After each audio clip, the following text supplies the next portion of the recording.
আমার মুসলমান বন্ধুগণ, ভালো করে কবির মনোযোগ দিয়ে শোনেন। বিশ্ব নবী জনাবে মুহাম্মদুর রাসূলুল্লাহ সাল্লাল্লাহু আলাইহি ওয়াসাল্লাম বলেছেন, হে আমার উম্মতের দল, হে আমার উম্মতের দল, ভালো করে শুনে নাও।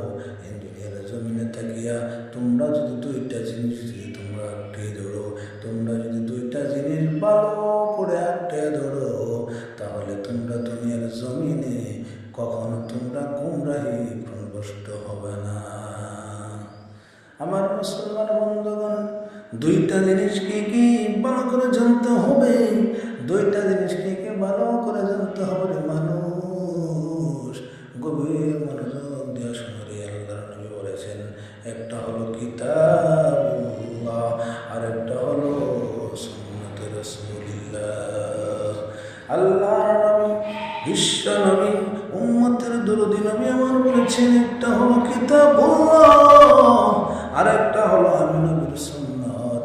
এই দুইটা জিনিস যে মানবে, যে পালন করবে, এই দুনিয়ার জমিনে থাকিয়া ওই ব্যক্তি কোনো সময় প্রভ্রষ্ট গুমরাহি হবে না। আমার মুসলমান বন্ধুগণ, আমরা তো কোরআন পড়ি না। কোরআন কেনার পরে ওই তত্ত্বের উপরে রেখে দেয়, বছরকে বছরে চলে যায়, আমরা কোরআন মেলায়াও দেখি না।